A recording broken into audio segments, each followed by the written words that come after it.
Many of you have sent me emails asking about animals. Something incredible happened. I think in a crisis, maybe we don't think. I think in a crisis, you grab what you can. And I think oftentimes when you evacuate, as you know, we lost our house. It didn't burn all the way down. Our neighborhood burned and the house was unlivable. But we had to, we've lived through these evacuations. And you're shaking. I mean, your hands are shaking. You don't realize how intense it is, even if you've planned it. And what's happened, and the unbelievable thing, is that people left their animals behind, many of them. It's an extraordinary notion because it's like leaving a kid behind. I mean, you're these creatures that you're so bonded to. So many of you have asked both about that and also about so many of these animals that were rescued and taken with people who evacuated and where they ended up. I mean, where are the agencies? What are the existing instruments to protect animals that were taken from homes? That is to say, rescued from homes, so taken by those families that were able to get dogs, cats, etc. out. Where do they go? So on the overall question, I've got somebody who's a really great authority. How about it for I believe she's the head of Judy Mancuso is here. Judy, aren't you the head of Social Compassion? Yeah, President and CEO. There it is. Judy. Yes, thank you. You're just the person to talk about, and you're also so politically active. You're just the person to talk about the overall situation. And then, and I'm going to talk in a moment with someone who actually is in there on the ground rescuing animals that were left behind. But speak to the situation with animals and those who evacuated and their animals. Well, like you were saying, what the number one thing that people, a false assumption that they have is that I won't be gone long, right? So that's why they leave them behind. I'm gonna just leave doggies here or cats here. This shouldn't take too long. And then what happens? It becomes, days. They lose their home. They think if they leave a window open so that the cat can escape, that's a good thing. No, you don't know. What we saw when I was on the ground at Hurricane Katrina, the most horrific event that I've ever seen next to this one now, that people thought they had these good intentions of how they left the animal in the home, and it was torture. So the first thing, these evacuations are not over. So we need everyone to take their animals with you. If you are going to an evacuation center that does not take the animals, which many do at this point, then you can go to the shelter, or at least there's shelters listed on the LA County website, LA City website, and Pasadena, that they will hold them for you. They're not going to kill them in the shelter. They're going to hold them because they know who you are and that you're an evacuee. But first and foremost, take them with you. Have a net. I have a net for one of my cats that's kind of skittish that could be under the bed. And if I were to just put that over her and drag her out gently, I have my carrier stacked in my garage ready to go. You don't want to have to use your brain when it's time to evacuate. So you need to have all that staged and ready. That's brilliant, the net. I never even thought of that. One of the things we have, just as an aside, and I mention this only for others to maybe, integrate it into their lives, is we have the carriers in the rooms where the cats actually live. So they don't view the carriers as anything like outside. Oh my God, this is one more thing I'm panicking about. I know this carrier. I'm in this carrier. I stay in this carrier sometime. So it's just a thing to remember, because normally we used to just put the carriers in the garage or put them in the basement or whatever it was, but now we keep the carriers in the room. So on the shelter thing, are the shelters, though, filling up with people who say, hey, please hold my cat or dog till I get back? I would think things are just sort of overflowing in Southern California. Well, one of the first efforts is that these big groups have come in to do moving animals out of the shelter. So they're transporting them out of state. They're transporting them out of the shelter. And that's what Pasadena Humane did. They moved all their animals that were in the shelter out to other shelters, freed up their shelter to bring in all the evacuee animals and the ones they were picking up on the street. LA City has been completely missing in action. LA County, a little shaky, and we can get into more of what all that means and how this should have been and still can be responded to. So I do want to just ask you what's happening. Like when you say LA City hasn't been there, LA County's been shaky, what do you mean? Put some specifics around that, if you would, please. Well, if you were to go to LA Animal Services website or to the LA County website, you would find zero information on where to report that your pet was left behind, or how to get resources to go in and get your pet, to assist you, to go do it for you. So in this void, because the city and county are missing in action, there's all these disparate rescue groups who are stepping up and saying, hey, call this number, send us an email. We'll go to the address and get the animal. And some of these people are certified. Some of them aren't. Some of them are just going to get in the way of the police. And now there's tanks on the road. So this has to be coordinated from the top down for it to work. And that is not so hard. And I can tell you how that goes.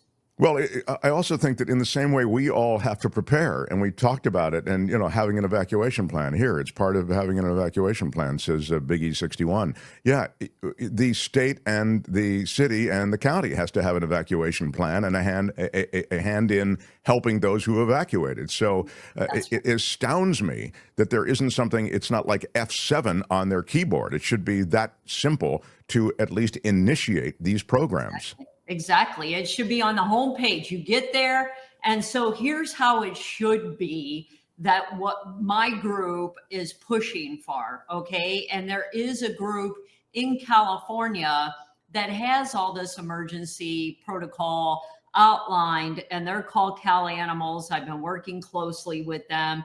There's a shelter system that was built by people that were in the Paradise Fire that are rescuers, called Shelterly. So let me give you an overview of how it should be in hopes to get our local governments to step up and make this happen, because it's not too late. We're still at the beginning of this.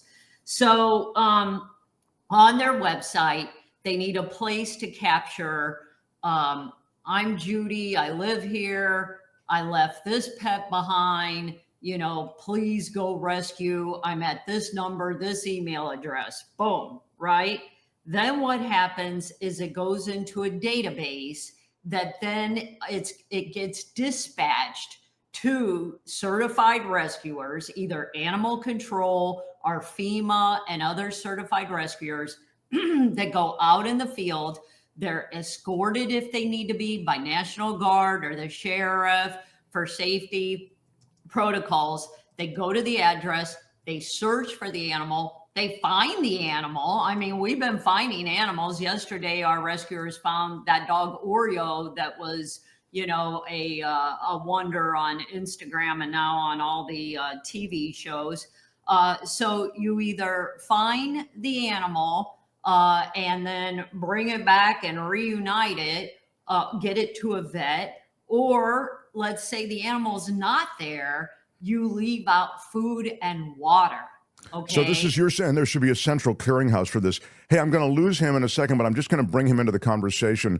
Billy McNamara is one of those people who's on the ground doing work. And I know you know Billy, Judy, because yes, he is... we've been working together, yes. And Billy, I know you've only got a quick second. You've really been from the very beginning through all of these areas looking for homes that have been abandoned with pets or pets that are just in the wild. Give me the state of the state, if you would, please. You're all part of this animal advocacy network.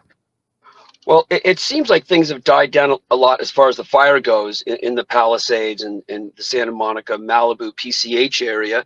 I did notice last night when we went in, there is a heavy presence of National Guard now. The National Guard are in front and the police are behind them. So you have to go through the National Guard, and it's not so easy.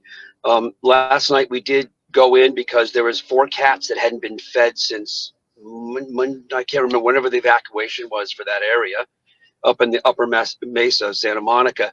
And it was, luckily there was a sergeant at the barricade. The private said, nope, nobody goes in, period. I don't care who you are. And then the sergeant here said, what's going on? And they said, these guys are going to help feed some cats. He goes, let them in. And then that was it. And so we went in. And so it's pretty quiet as far as that's concerned.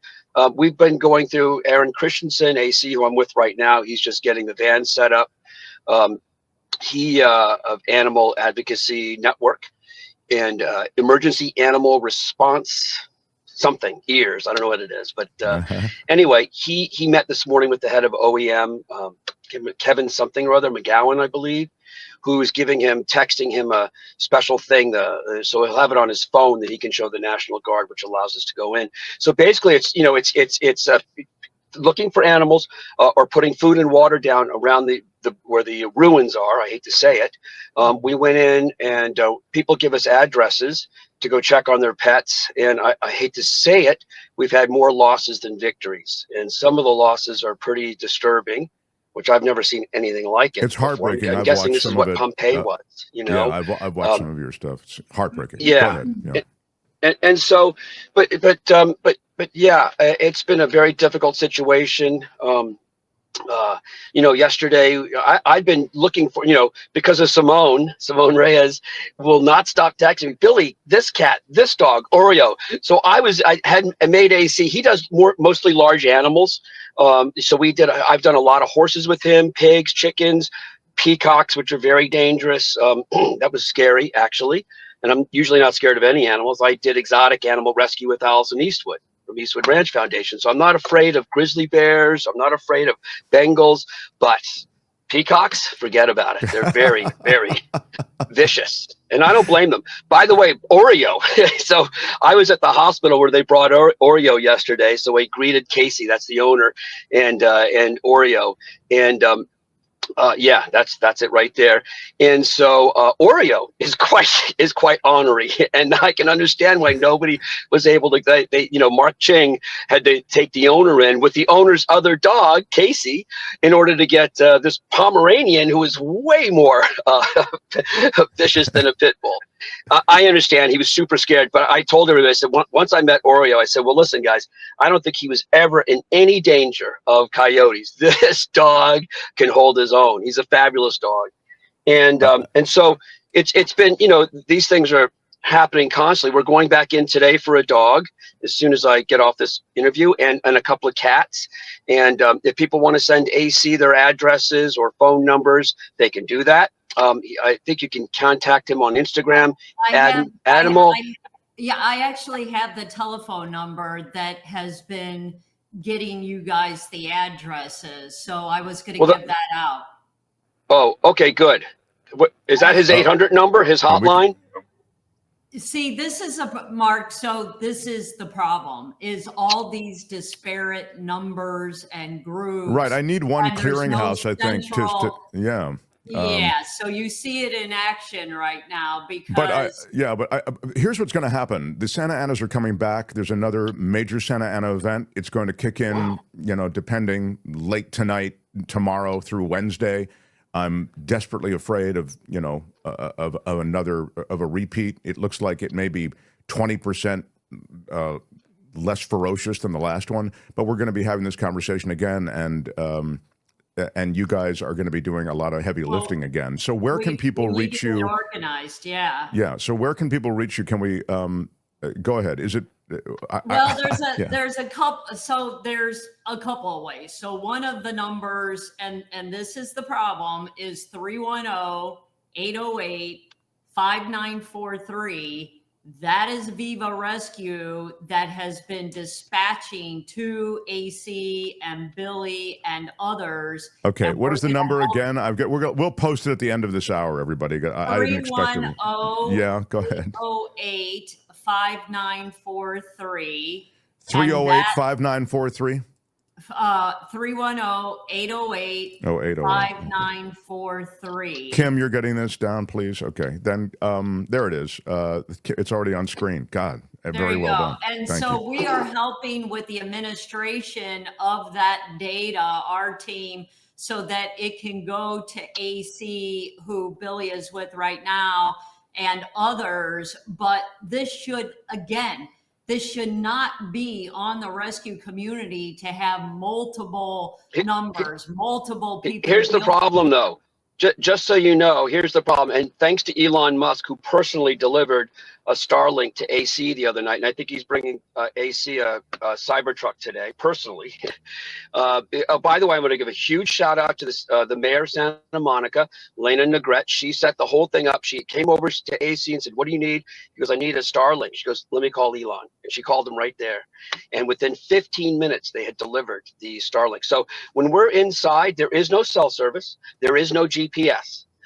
So without that, first of all, we can't chase down addresses, and we can't receive or make calls. Now that he has the Starlink in his rescue van, we can take calls. So he has an 800 number, which I don't want to go off this thing because I think it shuts me down on the thing, so I can't tell you. If you can just text it to me. Yeah, text it, and we'll get it on the screen at the end of the hour. At the end of the hour, we're going to have a lot of stuff, a lot of information. Okay. Okay, great. So Billy, this is, and I know I'm going to lose you here in a second, but this is the way Judy and Billy are working in this sort of same space. You're trying to get into areas, and you're not allowed in areas unless the sergeant who happened to be there at that instant that you were relating says, "Oh my God, you sure let them come in to feed the cat." They're not letting anybody in. We suffered this as well in our evacuation area. We evacuated, and they wouldn't let us back in. They won't let residents in. They won't let anybody back in. And so if there are animals there that you either couldn't be wrangled in the instant or were left behind horribly, whatever it might be, there's no way to get them nourishment and for them to survive.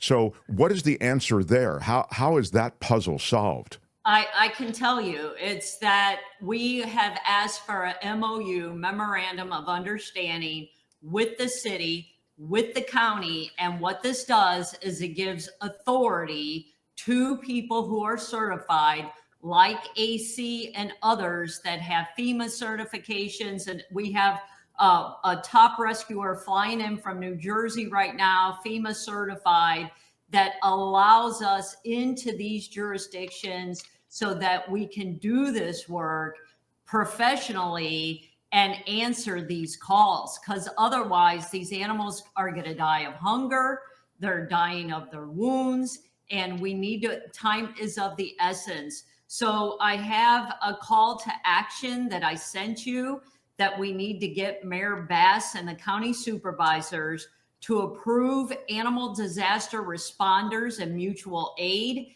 That means that a centralized computer system, a centralized number, a place where people can enter these lost and animals. And we need immediate assistance, like Billy is talking about, in helping them to get into these areas. And so those are the things that have to be done right away because time is of the essence. Well, let me just say one thing. I just want to give a couple of off-the-record pieces of advice to people in the future. So when these things happen and you're asked to evacuate, or you're at work, like what happened, I think Monday morning when I went to get those cats, they're not allowed back in. So now, if it were me, I'm not making judgment on anybody because a lot of people don't know how to do this. But if it were me, and what a lot of people I saw doing, you got on a bicycle and you bicycle right by the barricades, the cops usually don't. That's how, by the way, that's how Casey, Oreo's, he had done that a few times to try to find Oreo. Eventually he did get stopped, but you can, in the beginning of a thing, you know, it's scary when the firefighters aren't there. I've learned when I was in the Woolsey fires, taking those horses out and all that stuff, I learned, and the firefighter told me, when they made me come off the hill, they said, follow us down. And I said, what about the horses? He said, listen, here's my advice off the record to you. As soon as you see us go back up, it's safe. Follow us up, and then you could do whatever you want. I had to wait 2 hours, and then I went up and the horses were alive. So there is, and I probably shouldn't say that. I'm probably saying stuff that probably is not politically correct because they want to keep people out. But if it was my animal, dog or cat, I'm going on a bicycle. And I saw some people last night up in Upper Mesa. They hiked in. Homeowners hiked in on their own. They get right by the National Guard. So I'm just telling you, in an emergency, if it's like a child to you, like it is for me. Because that's also, Billy, that's also how the looters are getting in. And that's why there's tanks now in front of streets, all in Altadena and whatnot, because the looters were coming in and still are via e-bike, hiking in, and bicycles. And that's part of the problem, Mark, is the National Guard, the police, they don't know a real rescuer. Well, that's why the certification of rescuers is so important, and that's why you need that memorandum of understanding. Yes. Guys, I so appreciate it. Billy, I've seen your work for years, and not just in the last week, and you're an amazing example. So good luck, man, and we're in touch, and please, when the dust settles, come tell us again about a story with a nice Hollywood ending. Okay. Thank you so much, my friend. All right, Billy McNamara, everybody. And Judy, thank you. I'm going to post, there's your social compassion in legislation.org. That's Judy's main website with her organization. But we are going to have a number of different websites and organizations that we're posting here in just a couple of minutes, and we'll have them under this video as well, and there'll be hot links to it all. That number again, we'll post again. The number is, if you are in Southern California, you've had to evacuate and you've left an animal behind, or you're aware of an animal left behind. Is that essentially what the number is?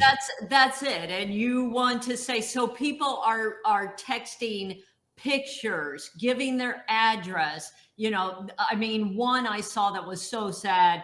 The woman says, you know, okay to break in the front door. When our rescue team got there was no front door. It was ashes, and she left behind her cat. But the house next door, Mark, was intact. So what our rescuers did is they left the food outside and water just in case that cat is hiding. So that's another part of it. It's 310-808-5943 for those people who are listening and not watching. 808-5943, area code 310. I appreciate it, Judy. I'll have you on the air with me on KFI Radio this week, too. You can get the word out to more Southern Californians. Thank you. Appreciate all the work you do, and thank you for joining us. Mark, I wanted to tell you, we had 3 arson events here in Laguna Beach in the past week. Is that right? And they know they're arson events because they actually apprehended them, or they were. They haven't told us if they got the person, but they had forensics done. It was absolutely arson, and there was 3 attempts. Yeah, they can find the arson materials, obviously, even if they can't actually get the perpetrators. So that's right. That's extraordinary. Judy Mancuso, love your work. Thank you, love. See you. Bye-bye. Bye-bye. Hi, it's Mark, and I thought that was great. Hit the notification bell. You'll know whenever there's a new video being dropped, and please subscribe to our channel to help us save the universe.